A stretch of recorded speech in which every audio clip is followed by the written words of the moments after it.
नमस्कार, war of state देख रहे हैं आप। मैं हूं आपके साथ पूजा।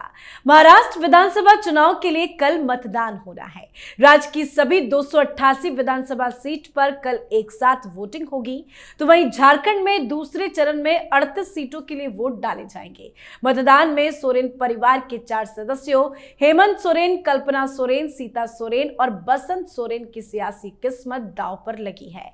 चुनाव के नतीजे 23 नवंबर को आएंगे, पर कल वोटिंग खत्म होते ही मतगणना से पहले एग्जिट पोल भी जारी किए जाएंगे, तो हलचल जबरदस्त तेज है। नेताओं की धड़कनें बढ़ी हुई है। झारखंड में तो कांग्रेस जेएमएम की विदाई निश्चित बताई जा रही है, तो वहीं महाराष्ट्र में चुनाव से पहले कई बड़े खेल भी हो गए। शिवसेना यूबीटी के नेता सदानंद धरवल, उनके बेटे अभिजीत सहित दर्जनों कार्यकर्ताओं ने आज शिंदे की शिवसेना ज्वाइन कर ली है। इस तरह मतदान से पहले ही ठाणे के डोंबिवली में उद्धव ठाकरे को बड़ा झटका लग गया है। तो वहीं वोटिंग से एक दिन पहले बीजेपी नेता विनोद तावड़े पर पैसा बांटने के आरोपों ने महाराष्ट्र की राजनीति में हलचल पैदा कर दी है। तो वोटिंग से कुछ घंटे पहले आखिर क्या चल रहा है महाराष्ट्र और झारखंड में, बताएंगे आपको। चर्चा के लिए मेरे साथ स्टूडियो में मौजूद हैं कैपिटल टीवी के editor in chief doctor Manish Kumar और एग्जीक्यूटिव एडिटर राजीव जी। सर, आप दोनों का बहुत बहुत स्वागत है। धन्यवाद। सर, वोटिंग के बस कुछ घंटे ही बचे हैं। बात महाराष्ट्र की करें तो क्या कुछ चल रहा है? देखिए, अभी तो सबसे बड़ा मसला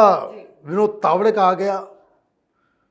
अचानक से ऐसा तमाशा हुआ, लेकिन एक बड़ा इंटरेस्टिंग चीजें वहां से समझ में आ रही हैं। एक तो जिस व्यक्ति ने लगाया, क्षितिज ठाकुर ने, वो उनको लंच कराने भी ले गया। दोनों साथ में आज लंच भी किए। क्या आरोप का कहानी है।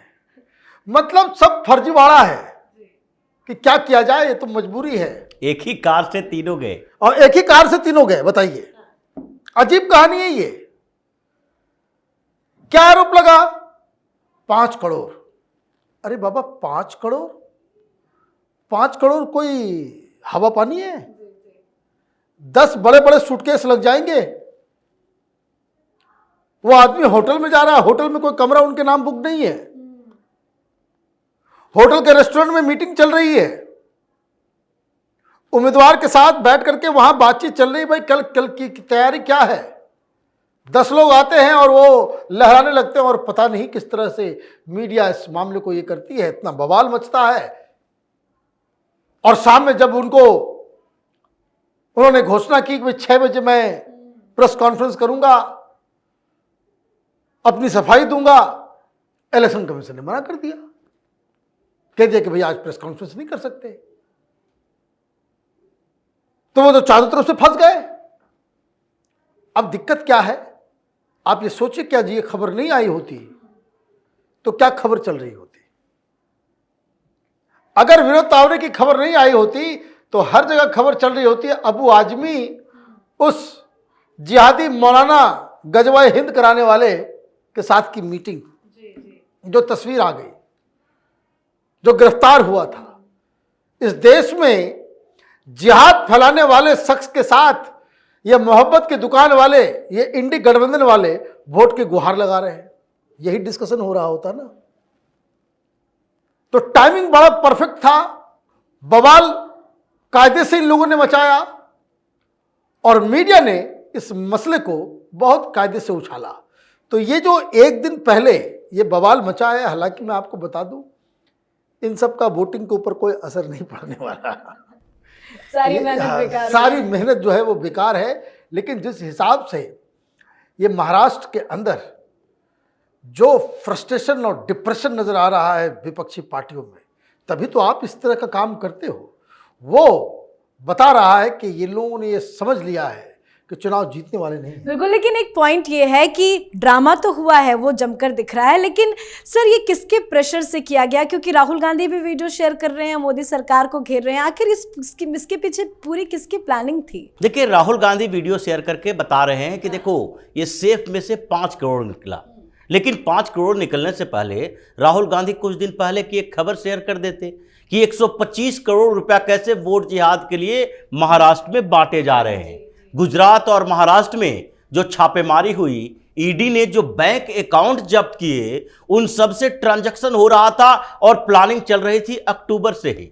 सितंबर अक्टूबर में ये सैकड़ों बैंक अकाउंट खुलते हैं अलग अलग ब्रांच में और 125 करोड़ का ट्रांजैक्शन होता है, जिसपे भारतीय जनता पार्टी ने भी आरोप लगाया ये वोट जिहाद का पैसा है। यही किरीट सोमैया ने आरोप लगाया और लगभग ये माना गया कि ये जो पूरी कॉन्स्पिरेसी चल रही है, मालेगांव का बिजनेसमैन और उसने सारे के सारे पैसे का ट्रांजैक्शन करवाया, हवाला के पैसे थे, तो वो ट्रांजैक्शन ही वोट बैंक की राजनीति और वोट जिहाद के लिए हुई है। लेकिन अब ये कह रहे हैं कि 2-4 लाख रुपया होटल से बरामद हो गया और उसमें भी किसका पैसा था अभी तक जानकारी नहीं मिली है। और इसके कारण ये राहुल गांधी कह रहे हैं देखो 5 करोड़ रुपया सेफ से निकला।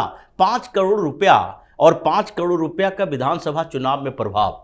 अगर राहुल गांधी ने यह देख लिया होता कि वायनाड में एक चार्टर प्लेन जो सऊदी अरब से यहां आने के लिए दुबई से बुक करवाए थे, उसका खर्च 5 करोड़ रुपया था, जिसमें लगभग 200-250 वोटर लेकर आया था वायनाड ये लोग। और ये 5 करोड़ रुपया का विधानसभा चुनाव में क्या प्रभाव पड़ेगा? एक सीट पर भी 5 करोड़ में 50,000 वोट भी नहीं इकट्ठे होंगे। तो ऐसी स्थिति में ये देखा जाए कि 5 करोड़ की बात कर रहे हैं और निकल रहा है 9 लाख के आसपास। और 9 लाख भी, ये तो 9 लाख रुपया अगर चुनाव के मद्देनजर देखा जाए तो ये पोलिंग एजेंट जो होते हैं, जिनको पैसे खाने पीने के लिए दिए जाते हैं, आजकल कोई भारतीय जनता पार्टी की बात छोड़ दें तो किसी भी दूसरी पार्टी में यह स्थिति नहीं है कि उसका पोलिंग एजेंट बिना पैसे लिए हुए काम करता है। भारतीय जनता पार्टी इसलिए पैसे नहीं देती क्योंकि वहां संघ के नेता, संघ के कार्यकर्ता होते हैं और संघ के लोग मुफ्त में बिना पैसे अपने जेब से पैसा खर्च करके वहां पर बूथ मैनेजमेंट करते हैं। कांग्रेस का कोई भी पोलिंग एजेंट ऐसा नहीं है जो बिना पैसे लिए हुए आता है। तो ये रेट है 2500 रुपया रेट है एक पोलिंग एजेंट का।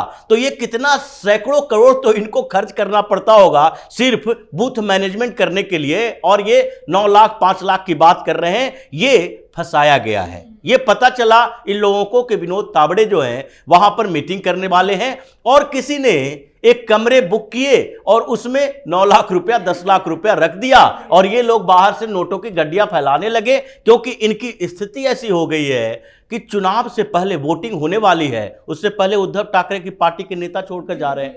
इनके भगदड़ मचा हुआ है। उद्धव ठाकरे और राहुल गांधी के बीच झगड़ा चल रहा है कि तुमने हमें मौलानाओं के चक्कर में फंसा दिया। लेकिन सर ऐसा क्यों? कल वोटिंग होनी है, अचानक से इतने सारे नेता कार्यकर्ता सब लोग उद्धव ठाकरे को टाटा बाय बाय क्यों कर रहे हैं? क्योंकि उनको पता है कि अभी एक सही समय है वोटिंग से पहले, जिससे कि लोगों को भी यह पता चल जाए कि देखो उद्धव ठाकरे अब हिंदू द्रोही हो चुका है, इसके साथ हिंदू नहीं है, मुसलमानों के शरण में गया है, तो मुसलमान ही इसके लिए वोटिंग करें। सर झारखंड में तो चर्चा करेंगे, लेकिन एक सवाल ये है कि जो इस तरह से लोग एकदम वोटिंग से पहले जा रहे हैं, पार्टी छोड़ रहे हैं, तो क्या नतीजे के बाद, चुनाव के बाद और बड़ा झटका लगेगा? देखिए, जो इस वक्त लोग छोड़ के जा रहे हैं, बिल्कुल साफ कारण है कि उनको दिख रहा है कि ये लोग हार रहे हैं। बिल्कुल। और मैं आपको बता दूं, जो शिवसेना के जो लोग हैं वो खुद बता रहे हैं कि वो वोट करने जा रहे हैं। लोग वही पूछ रहे हैं कि भाई तुम लोग तो मुसलमानों के साथ हाथ मिला लिए। ये एक बहुत एम्बैरेसिंग सिचुएशन में उद्धव ठाकरे फंस गए।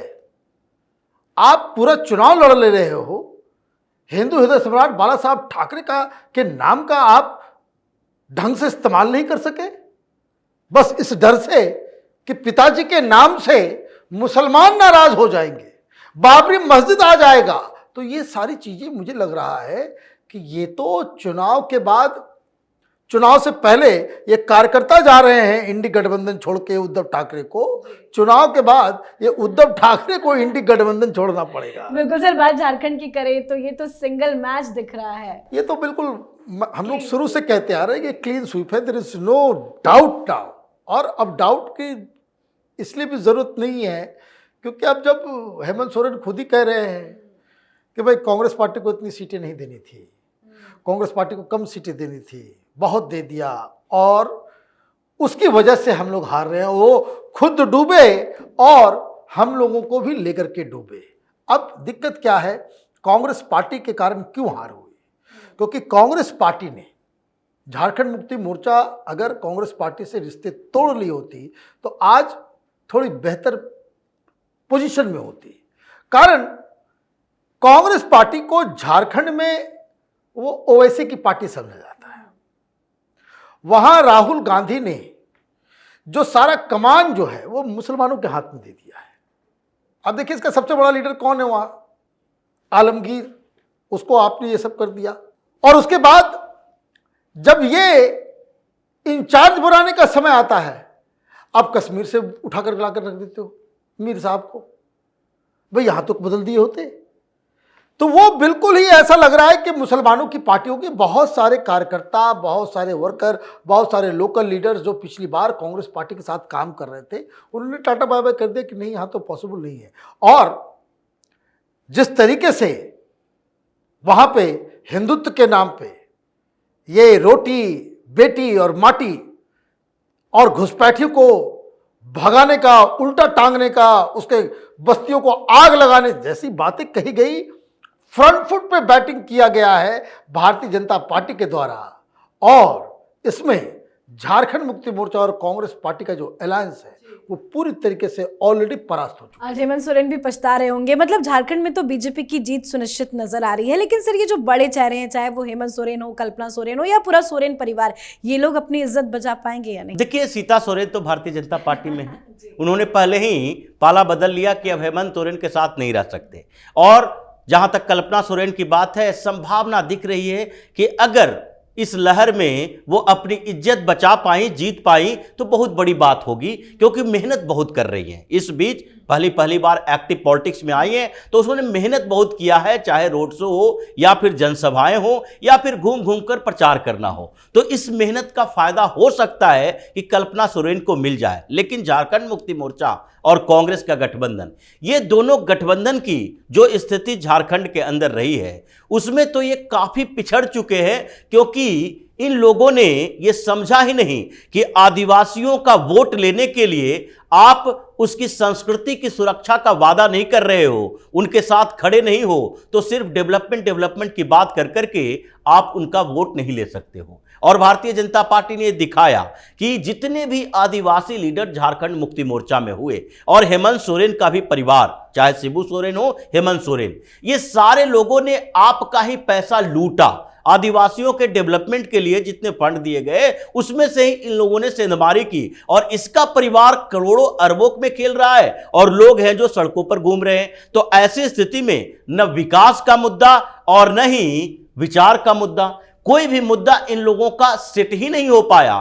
तो ऐसे में कहां से झारखंड मुक्ति मोर्चा और कांग्रेस वहां कुछ बेहतर कर सकते? तो क्या ये बात शिबू सोरेन भी समझ गए थे? क्योंकि इस चुनाव में तो वो कहीं नजर ही नहीं आए, ना ही उन्होंने चुनाव प्रचार किया। देखिए, शिबू सोरेन की स्थिति मुलायम सिंह यादव जैसी हो गई है। अखिलेश यादव किसी तरीके से बस पर ले जाकर बैठाए, और उसके बाद वहां जाकर उन्होंने बोल दिया, उनके मेमोरी में क्या लगी हुई थी कि देखो, जो अच्छा लगे उसी को वोट दे देना। तो इसलिए शिबू सोरेन अभी उस मानसिक स्थिति में है कि हेमंत सोरेन को भी डर लगता है, हो सकता है बाहर ले जाएं और वो उल्टा प्रचार कर दें, क्योंकि सीता सोरेन भी तो उन्हीं की बहू है और उनको वो बेहतर मानते थे। तो ऐसी स्थिति में कहीं वो सीता सोरेन की तरफ न चले जाएं और भारतीय जनता पार्टी के लिए प्रचार न कर दें, इसलिए एक तरह से उनको कैद करके रखा गया है। जी बिल्कुल सर, बहुत बहुत धन्यवाद सर आप। धन्यवाद। तो महाराष्ट्र चुनाव से एक दिन पहले कैश फॉर वोट के आरोपों को लेकर राज्य का सियासी पारा चढ़ गया है। बीजेपी के राष्ट्रीय महासचिव विनोद तावड़े पर बहुजन विकास अघाड़ी ने आरोप लगाया कि वो नाला सुपारा में मतदाताओं को प्रभावित करने के लिए विरार के एक होटल में कैश बांटते हुए पकड़े गए। हालांकि विनोद तावड़े ने सारे आरोपों को खारिज कर दिया है, चुनाव आयोग से निष्पक्ष जांच की मांग भी की है। तो वहीं महाराष्ट्र में वोटिंग से ठीक एक दिन पहले नेताओं के पाला बदलने से महाविकास अघाड़ी की मुश्किलें भी बढ़ गई है, और झारखंड में तो हेमंत सोरेन की विदाई पक्की बताई जा रही है। तो महाराष्ट्र और झारखंड चुनाव पर आप अपनी राय कमेंट कर लिखें। देखते रहिए कैपिटल टीवी। नमस्कार।